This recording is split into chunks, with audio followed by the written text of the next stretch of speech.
Let's learn advanced English words. गंदा के लिए फिल्दी वर्ड का यूज करें। आश्चर्य के लिए एस्टॉन्डिंग वर्ड यूज करें। खुश रहने के लिए जुबिलियंट वर्ड का यूज करें। शांतिपूर्ण के लिए ट्रैंक्विल वर्ड का इस्तेमाल करें। मूर्ख सुस्त के लिए लाइफलेस वर्ड इस्तेमाल करें। अद्भुत के लिए अनबिलीवेबल शब्द का इस्तेमाल करें। अच्छा के लिए एप्ट वर्ड का इस्तेमाल करें। संतुष्ट होना के लिए कंटेंट वर्ड का इस्तेमाल करें। जवाब देने के लिए रेस्पॉन्ड वर्ड बोलें। पूरी तरह प्यार में डूबना को अंग्रेजी में हेड ओवर हील्स बोलते हैं। किसी के सामने शादी का प्रस्ताव रखने के लिए अंग्रेजी में पॉप द क्वेश्चन कहते हैं। शादी करने को अंग्रेजी में टाई द नोट कहते हैं। स्वर्ग में बने जोड़े को अंग्रेजी में ए मैच मेड इन हेवन बोला जाता है। किसी को प्यार भरी नजरों से देखने के लिए अंग्रेजी में ओनली हैव आइज फॉर कहते हैं। Forest is the correct word in this blank. भागकर शादी करने को अंग्रेजी में एलोप कहा जाता है। बेवड़ा या शराबी को अंग्रेजी में बूजर कहते हैं।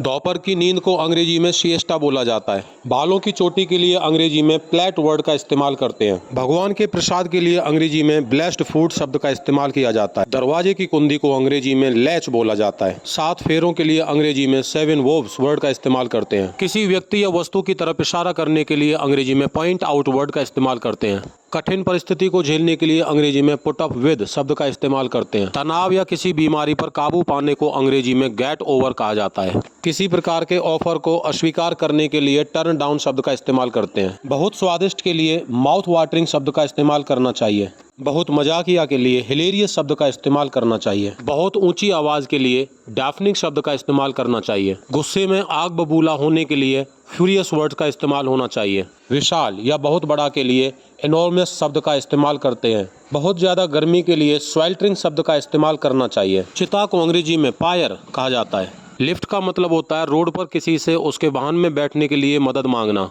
दफा हो जाओ को अंग्रेजी में बगर ऑफ कह सकते हैं। कुछ भी नहीं के लिए बगर ऑल शब्द बोला जा सकता है।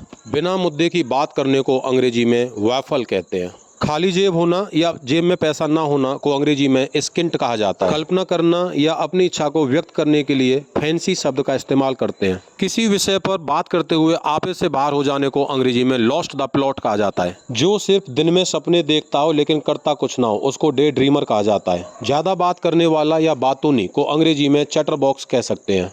रात को ज्यादा देर तक जगने वाले व्यक्ति को नाइट आउल कहा जाता है। बेकार की बातों पर चिंता करने वाले व्यक्ति को अंग्रेजी में वरीवॉर्ट कह सकते हैं। बहुत आलसी या सोफा पर पड़े पड़े टीवी देखने वाले व्यक्ति को अंग्रेजी में काउच पोटैटो कह सकते हैं। जो बहुत ज्यादा पढ़ाकू और अंतर्मुखी होता है उसे अंग्रेजी में नर्ड कहा जाता है। जो दूसरों के जीवन में ज्यादा जानने के लिए दखल अंदाजी करता है उसे बिजी बॉडी कहते हैं। जो समाज में सभी लोगों के साथ घुल मिलकर रहना पसंद करता है उसे अंग्रेजी में सोशल बटरफ्लाई कहते हैं। जो सुबह जल्दी जगता है उसे अंग्रेजी में अर्ली बर्ड कहते हैं। घूरना को अंग्रेजी में ग्लेयर कहते हैं। किसी वस्तु या व्यक्ति पर नजर डालने को अंग्रेजी में ग्लैंस कहते हैं। झांकना या छिपकर देखना को अंग्रेजी में पीप कहते हैं। उझकना या छिपकर ताकना को अंग्रेजी में पीक कहते हैं। किसी को एक क्षण के लिए देखना के लिए अंग्रेजी में ग्लिम्स वर्ड का इस्तेमाल करते हैं। किसी वस्तु या व्यक्ति को आश्चर्य के साथ देखने के लिए अंग्रेजी में गेप शब्द लगाते हैं। किसी वस्तु या व्यक्ति को ध्यानपूर्वक देखने के लिए ऑब्जर्व शब्द का इस्तेमाल करते हैं। किसी वस्तु या व्यक्ति को टकटकी लगाकर देखने के लिए अंग्रेजी में गेज शब्द का इस्तेमाल करते हैं। आराम या शांत के लिए अंग्रेजी में लेड बैक शब्द लगा सकते हैं।